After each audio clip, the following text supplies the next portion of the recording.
Okay, okay. So I think we are live. Let's wait a couple of minutes, maybe for the public, if someone is live now, to join our conversation, and then we start.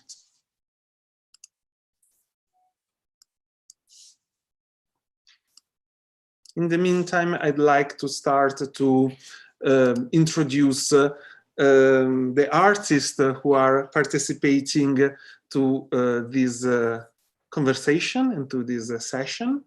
First of all, the title is Art Practice as Education, hosted here in Museo MA GA in Gallarate, and as part of the Digital Swamp program that is following the opening of Mediterranean 19. So thank you to Corinne Mazzoli, that is live from Venice, I suppose. She's working for the opening of Venice Biennale. Enrico Floridia, you're in Vienna, is right? I'm in Hamburg right now. Ah, you're okay. Great. And Jacopo Rinaldi, that is in Rome. Yeah, exactly. Okay.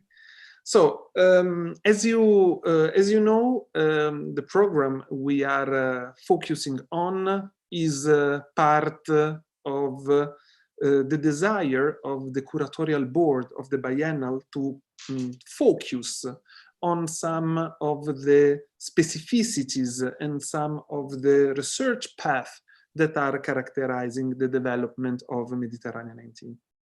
And among these fields of research, we would like to give particularly importance to the dimension of what does it mean thinking to the relationship between art practice and pedagogies and education in general.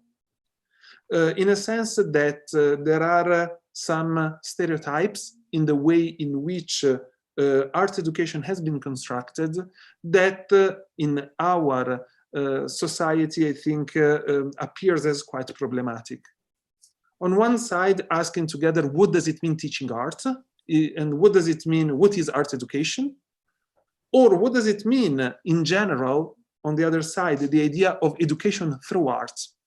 So the idea of using art basically not as a sort of aesthetical goal, but I would say in general more as a tool for a wider perspective on social transformation. And for this reason, I would say even ironically or maybe problematically, we wanted to call this biennial school to challenge the idea of authorities, of education, but also to fictionalize basically also the dimension of what is a school and why, and in a way, how a school works. And I asked you, we asked you specifically to join this talk because the work you are presenting in San Marino deals with different, I would say, aspects related with what we can call pedagogical or educational practices in a wider sense, I would say, from very different perspectives. And so I think that discussing with you about these specific dynamics would be very enriching, also with the idea of understanding what does it mean, also reflecting on what is participation and what does it mean participating in the development of an artwork, and but also what does it mean, I would say also sharing certain kind of content, informations, using art platform in order to share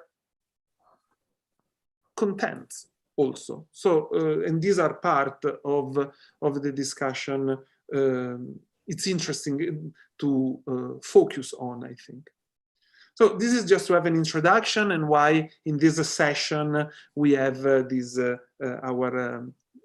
participants specifically. And I think, I hope during this meeting we will also have time to discuss the work you're presenting in the biennial and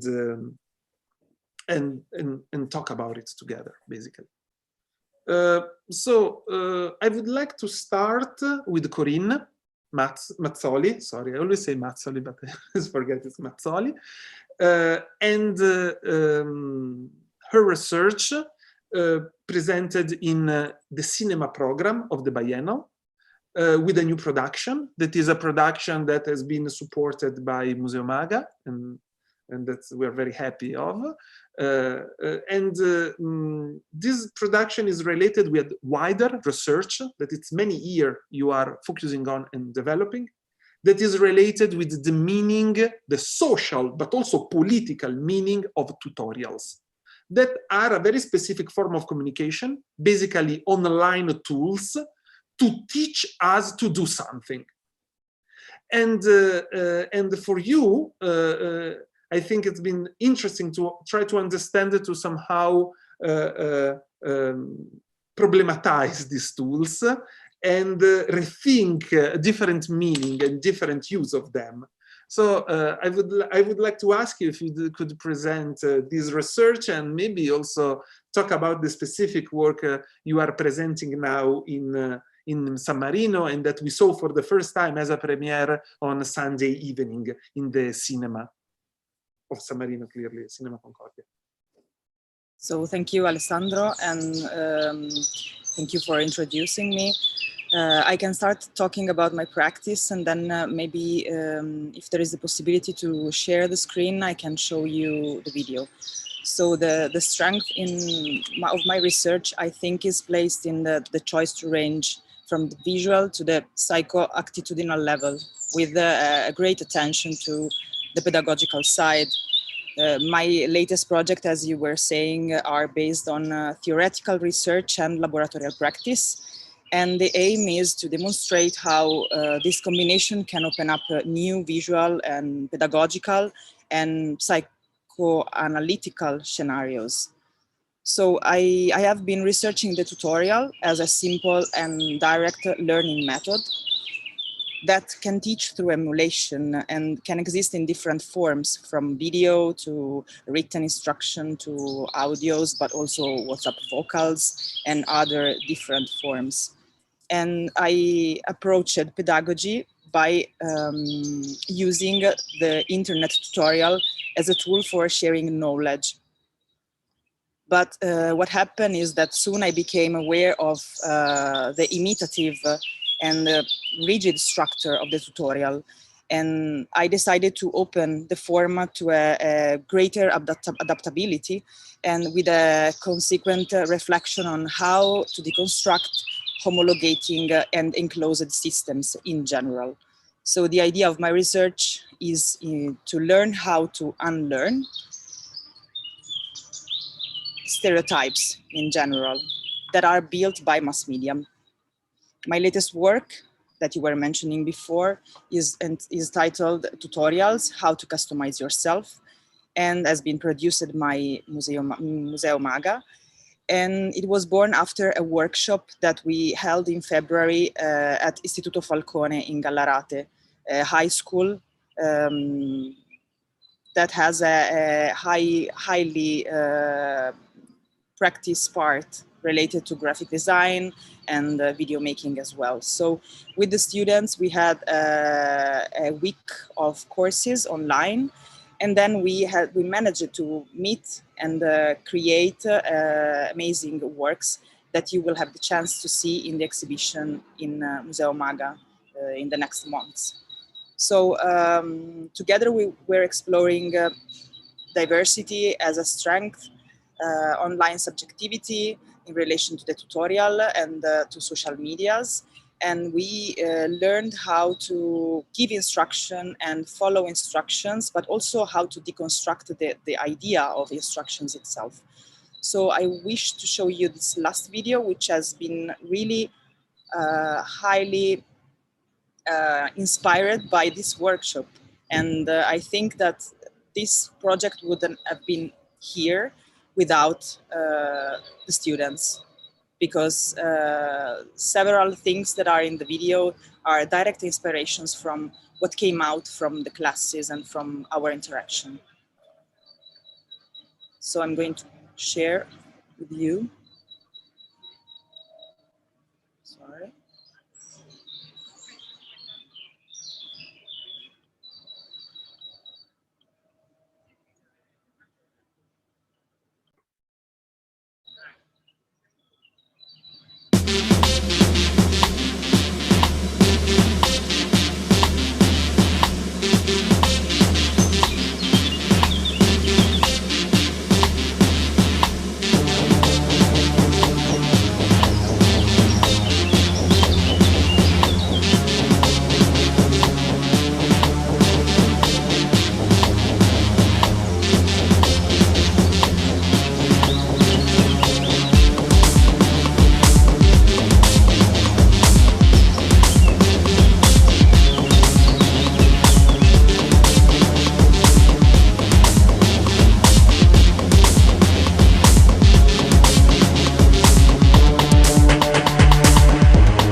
So this video can have several different interpretations. So I will leave to you this. In general, what I do is create new kind of tutorials which can teach something, but may also not teach anything.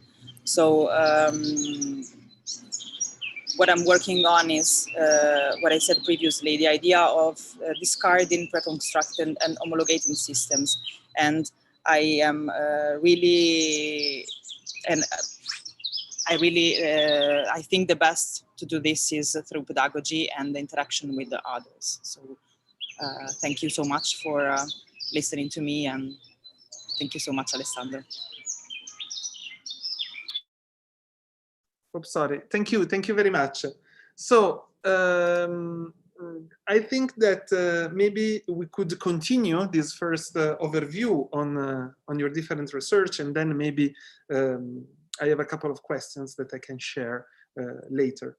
Now I would leave the words to Enrico Floridia and to actually another long-term platform of research, and then I would like also to focus on this aspect of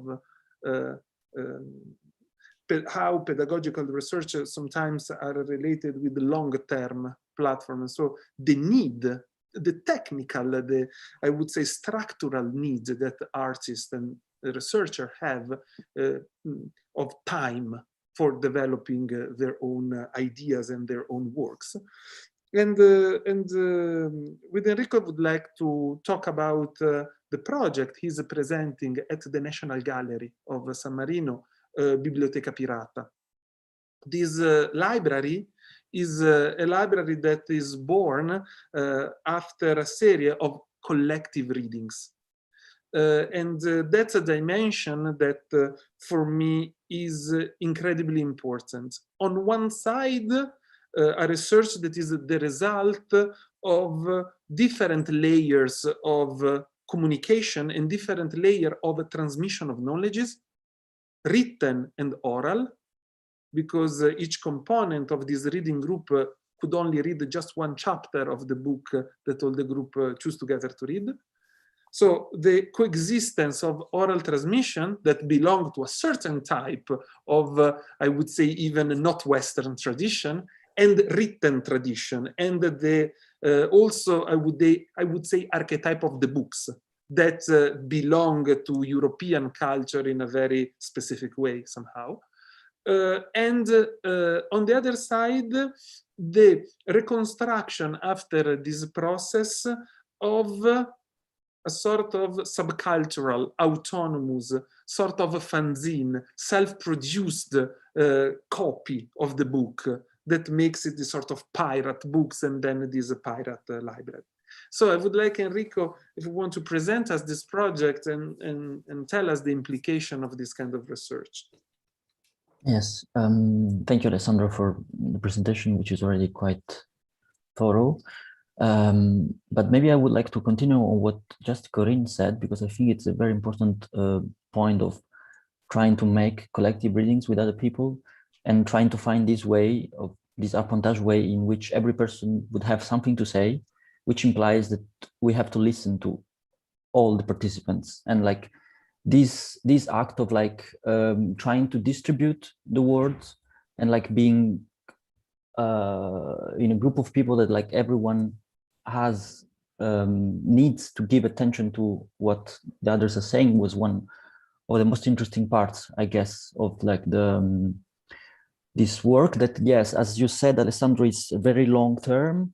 It's just 1 year that I started, and like I don't know like its duration, but like definitely it is by practicing and continuing reading a new book with a group of people that was ever changing was part of it. Was the idea of like trying to build this scattered library in which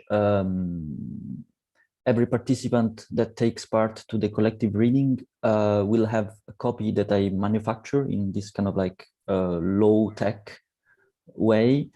Is part of it.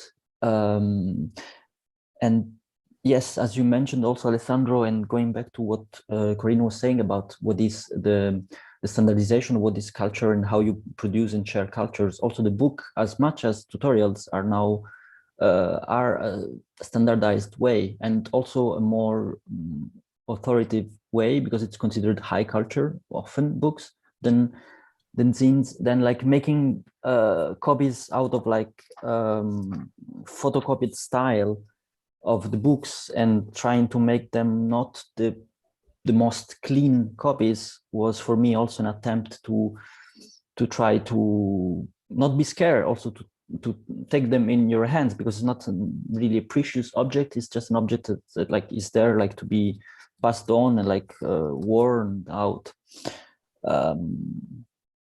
But maybe I would just explain some more like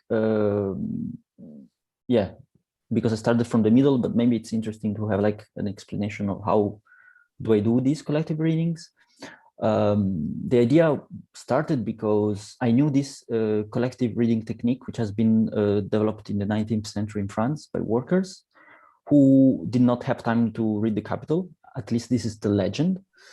And then like they decide to just buy one copy, group, and just cut it into equal pieces, no matter even chapters, but just like equal pieces. Okay. And then like everyone would read a part and then like gather all together to share what they read in order to read this book that was important for them at the time as a tool for like self-empowerment. And then like this Arpentage technique is a popular technique of popular education, of autonomous education. And I liked it. I met some people that were doing it, and I like books, but like I have passed by last year some periods maybe I was tired of reading all by myself, and there were always all big academic books that I wanted to read, but like they were difficult to read. Then like I said, like, why don't I try to do it with other people? So there is a self-interest as much as there is a will to share in this work. Then I proposed just collective readings. Hey, there is this book I want to read. At the beginning was like in a network of friends, and then this network is developing something else. And I started doing one first reading online because of the COVID pandemic. And then I did another, and some friends told me, there is this other book I would like to read. Then also like I was not the person who was trying always like to say what it should be read, but then like people also were like proposing other things they were interested into reading. And this is how like the titles of the catalog of this not centralized library exist. And then one thing also happened, which I think was very, very interesting about like the reach and like what does it mean to do this work as and calling it an artwork, is the fact that like Alessandro proposed me to do it with a different group of people that will be the people who are connected with the reading groups of the municipal library of Gallarate. And then I did a session of readings with this group of people, which was probably also in terms of like age, definitely different of the reach I had, because the average age was the same as mine. And that was one of the most interesting thing for me. And also probably, I don't know, because there's been very different people taking part in the readings I did, but like definitely it was way more interesting for me what happened, because it changed the reach. And then like going back to what you were saying, because I took a lot of notes, but I'm not saying anything about what I took notes. What you were saying, Alessandro, about this pedagogy, which is not aesthetic or does not have like an artwork which does not have an aesthetic point of view. Maybe it's not objectified, but there is some beauty in the fact of like being in a moment together and sharing things and thoughts, and like reading a passage of a book that like give you something and you want to give voice to it. And then is again going back to this idea of like discontinuing between like what is oral and what is written, actually, because embodying what is written is most of the time way more living, and actually it transforms also what is written, because like we all have accents, we all have like knowledges of like some language or not, and this, I mean, I could have like a more high-pitched voice or not, and all these things they give a lot more to what is in the written text. And actually all these things, they're most of the time not there for stay, but it's just the experience that we have with all these people that is for me the artwork. And then I have like this selfish, self-meditative pleasure of like spending time in sewing and gluing the books, because it's something that I just do in order to thank the people that participate. But then like also, yes, there is the will to know, there is the will to share the knowledge, to build together the knowledge also through what everyone knows, and like sharing it, not only what is in the book, but also like kind of like actively constructing this knowledge together. And this is, I think, something which happens because it's the participation of the people that like add something to what is during the sessions happening, and like what is this knowledge. But then there is no actual I don't think there is really a functionality beside like having a moment together shared. It's not about like yeah, it's not about like education that brings you some yeah, you can develop some skills, but it's not about like bringing skills that are there like yeah to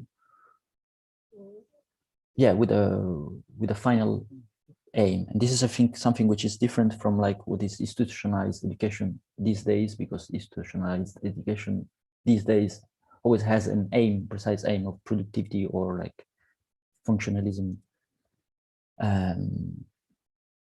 And I don't know if this is what I'm interested in. Maybe just one thing I would like to share, if possible, is simply the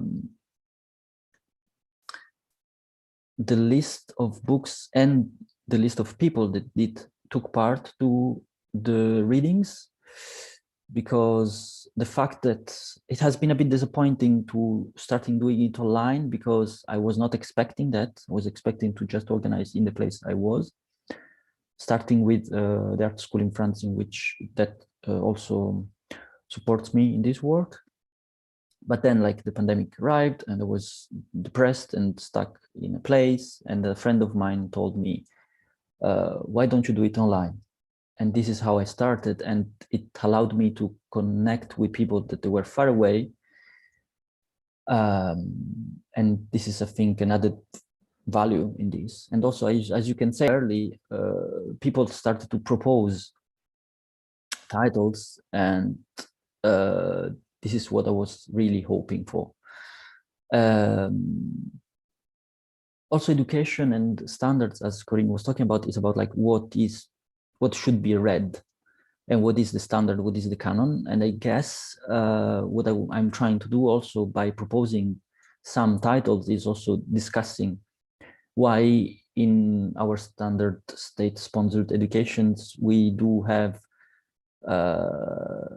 such an asymmetry in what other authors were reading, and like from high culture or low culture, mostly men, mostly, of course, from Euro-American perspective.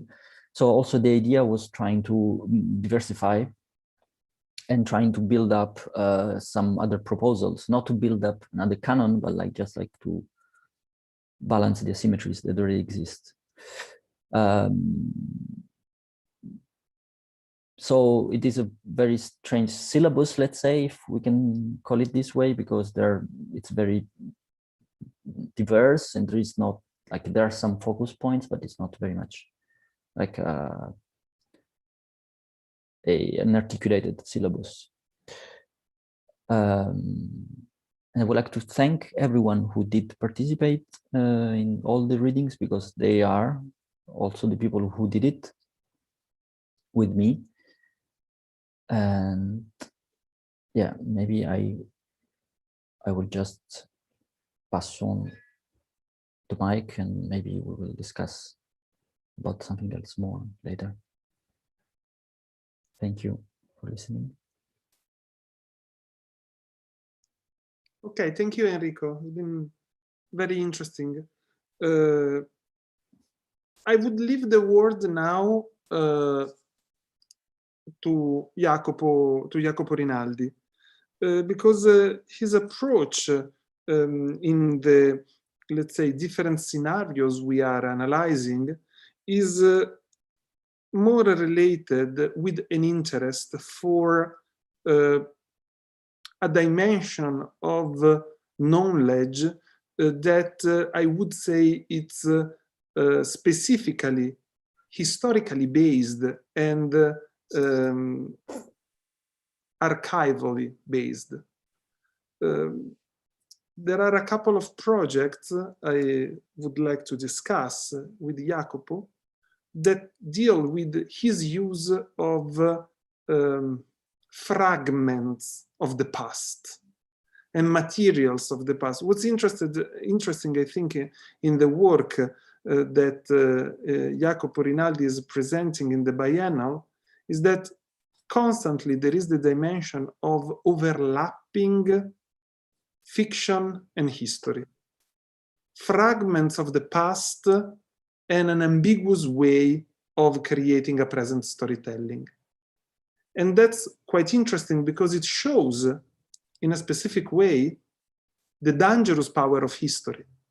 History is not the past. History is the way in which we construct today a storytelling of it. Because unfortunately, that past doesn't exist anymore.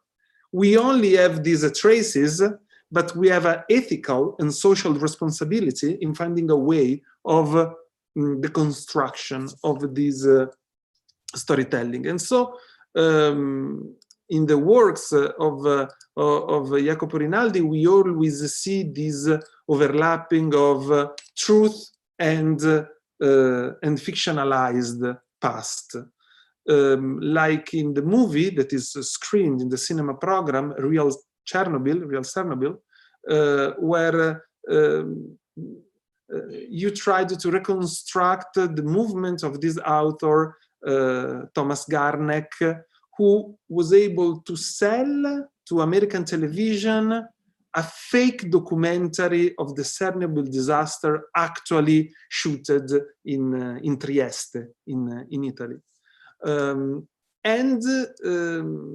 The big installation, that is another long-term project, Io sono un disgraziato, il mio destino è di morire in prigione strangolato, that actually start from a research in the Criminological Museum of Rome and focus on Gaetano Bresci, the Italian anarchist who basically killed King Umberto I in the year in the beginning of the 20th century, in 1900.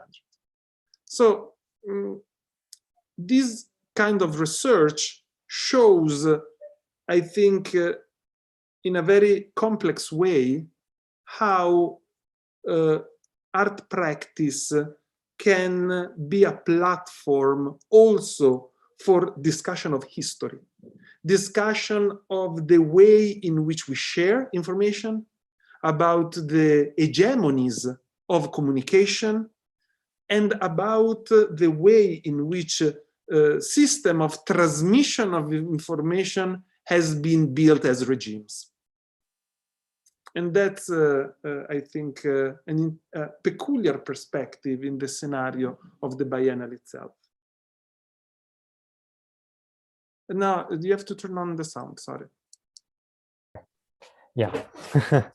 Yeah, thank you, Alessandro, for the introduction. And yeah, I think I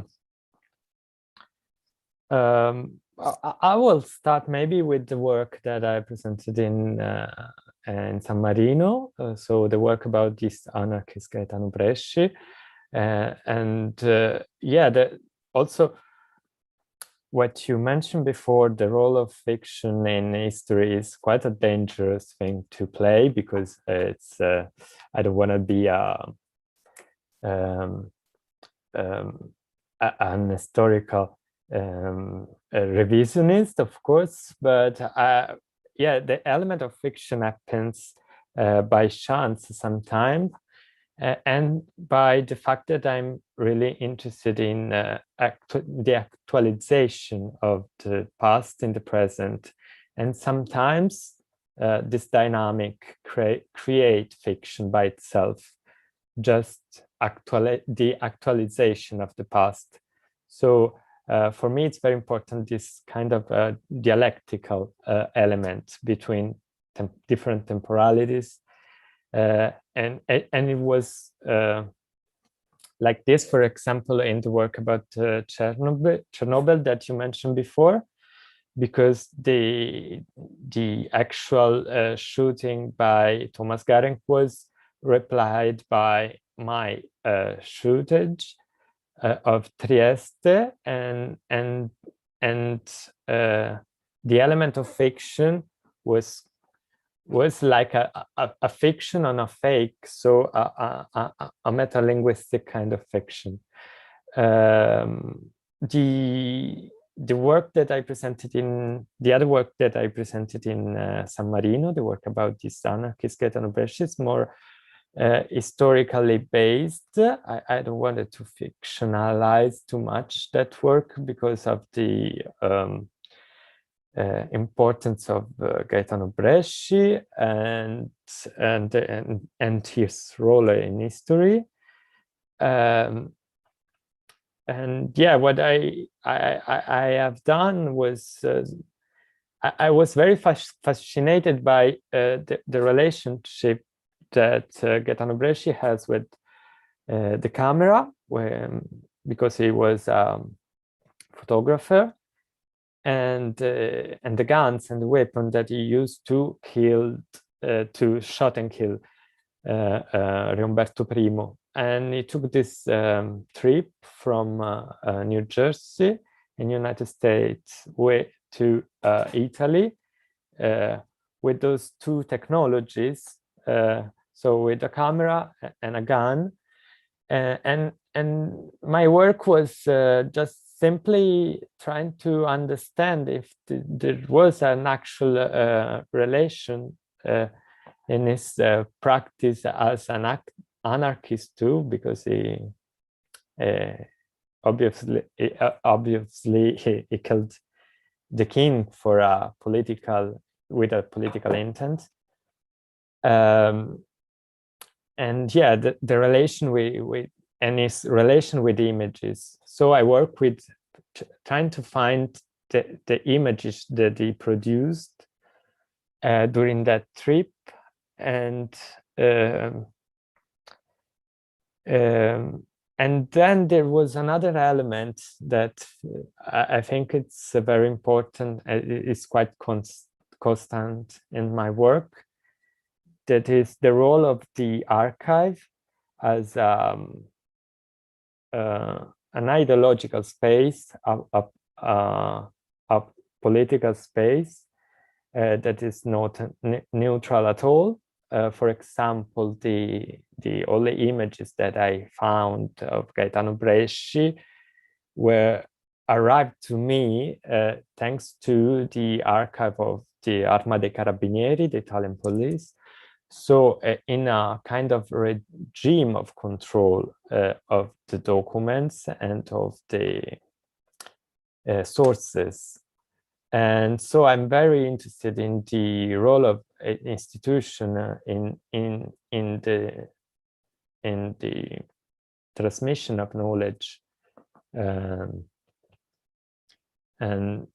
that's something that I'll try to bring also in the educational department of MAGA with my work with the students that will be based on the beginning of a film library, how a film library starts. And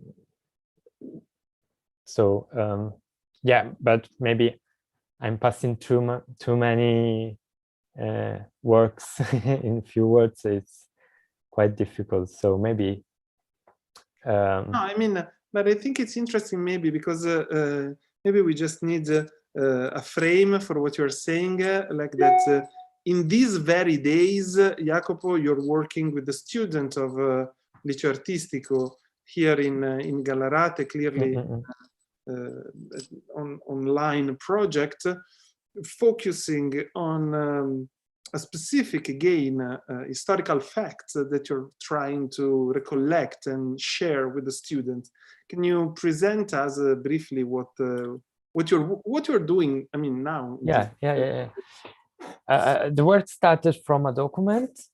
So I always start from a document and then I go back and try to find the dynamics that bring that document to me. And the document is a documentary actually by Luigi Comencini that is shot, this little documentary about this factory in near Bustarsizio. That was actually a recycling plant of films. So all the films produced in Italy, but even in foreign countries, were sent them there to become materials, so celluloid and silver, basically, with black and white films. And this documentary by Luigi Comencini is like a social denunciation documentary about this practice of destroying films. But what I discovered to this research, it's that Marco Ferrari, the guy who creates the Italian film library, Cineteca Italiana, started this collection of films, starting from stealing films from that factory. So this pulsion of distraction creates the most important film library in Italy. It is something strange because, yeah, of course, there is some archive space about movies in few places in Italy, like, of course, Cinecittà, where they are were produced, but there is also this other geographical area in northern Italy in which there is this library that born in this area for that reason, to just because there was a recycling plant where the films were destroyed. So my work, it moves in between the necessity of create a space for archive and for the memory, and the opposite dynamics. Very, very interesting. Thank you. So that's, I mean, we're very curious to see how it's going to become the work when Yeah. it's finished. I don't know what will be, but let's wait. So I have maybe I think you all clarified these different aspects, and I hope also for our public it's clear why let's say we join together in this conversation, because I think we see I would say even complementary aspects in the different side of the way in which you challenge certain typologies of system of information, communication, and education. Corinne dealing with mass media, I would say even strategies of affabulation somehow. Enrico rethinking also the ways of gathering and the ways of sharing informations and knowledges, and Jacopo dealing with the remanipulation of history and the storytelling of the past through the present. And so in my opinion, these three aspects are very interesting to confront them together at the same time, because I hope they could open a window on what somehow we wanted with this biennial do when we were talking about School of Waters. But there is, in the beginning of the book we published with archive books, I know Corinne and Jacopo, because you came in San Marino, you could have the book. That's the book, Enrico, because you're still not not having it, but we will ship you soon the book. But Actually, one of the first quotation we gave in the beginning, really in the real beginning of the book, comes from Laurent Basque, School of Temporary Liveness, that was published by the University of Arts and School of Dance in 2019. And Laurent Basque says, what if we think of the whole operation of a school as a performance? How does that change the way we teach, we learn, or what we think of as knowledge? Looking to performances themselves as site of knowledges, we might engage with the public in critically reflecting on and imagining what a school can do and can be. And so I'm really fascinated by this idea of thinking education as a constant performative act. And I would like also to know, what do you think about it, and about this suggestion and about this idea? I don't know who wants to start. Can start. I have not really a clear idea about this, but I think it is a great proposal, because I'm quite convinced that mostly technical schools or more scientific schools, but also classical high schools need in some way a different perspective in pedagogy and pedagogical way of transmitting culture. Because when we go to school, we really have very rigid structures in general, and it's always something like frontal. I don't know in English how to say it, but it's always the teacher speaking and the students not answering. And there is not the logic of seminar. And usually it's more about, I teach, you learn. And what I say, it's absolutely right and correct. So the idea of thinking about the schooling as a continuous performance could be a way to overcome this rigidity and this structure. And it could work in several subjects. I'm not saying that we have to rediscuss entirely the system. I'm just saying that some part of the education and educational processes could be transformed into a more radical way and a more radical pedagogy.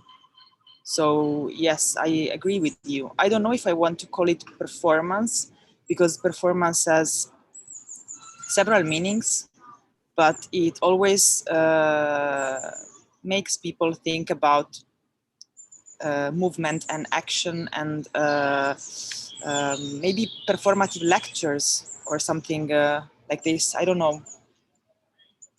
This is just a hint. Thank you. Oh, Enrico, yeah, thank you. Maybe can I jump in? Yeah. Yeah. Because I was thinking also what you just both said, and yes, maybe performative in the sense of like it has an active. It is maybe participatory, maybe more than interesting than, I don't know, but also performative. It means that there is a transformation in what is the matter that we're talking about, and then it joins what Corinne was talking about, like this idea of like that education is just like passing on from the person who does have the knowledge to the other person without any transformation, any negotiation, any discussion about what is what we are talking about.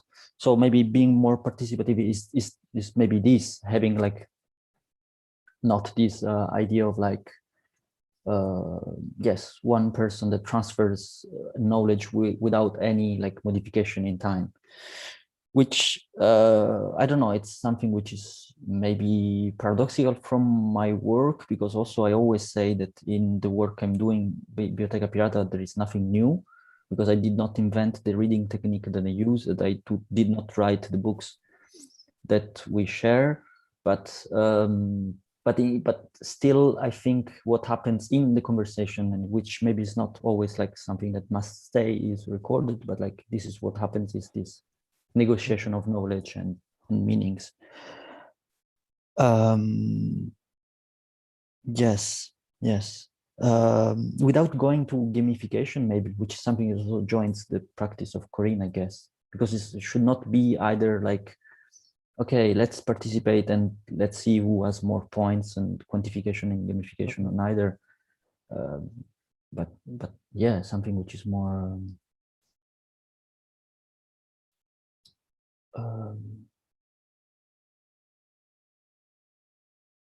yeah, reciprocal, just like what the participation is like in both ways. Yeah.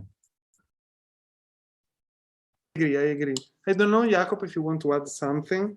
Oh no, I think the same, but I don't know if I have nothing to teach to people, so it's something more connected with sharing and experiencing things together. And the only thing that I can propose in this kind of situation is just to propose a practice, maybe a different kind of practice in comparison to the common ways to work with a classroom, for example. So yeah, but I quite agree also with the term of performativity, because also in the work of Enrico and Corinne, I think there is a strong element of performativity, more than mine kind of practice, probably. Yeah, I mean, I think it depends also in the way in which consider performativity in a frontal way or engaging, or the way in which we engage. yeah. Because at a certain layer, I think that also the work you presented in San Marino with these photos taken from the archive, taken from Gaetano Bresci archive that is in the Criminal Museum, and the idea of printing them on this reflective surface in which somehow the public can mirror inside of the images. I think it's interesting, very, I would say, an aspect that introduces a dimension of performativity. Yeah, thanks. Anyway, I can show maybe also for the public or the one who haven't seen, like, if it's clear, that's this almost invisible image of that Jacopo printed, and it's on this metallic reflective surface where the image of Gaetano Bresci looks like a sort of shadow, and us as public mirror ourselves inside of it. So there's also this aspect somehow to consider at a certain layer as a performative element itself. Oh, thanks. But that is an aspect that I wanted really to underline, because I think that what all your research pointed out is the radical importance of relationships. I really agree with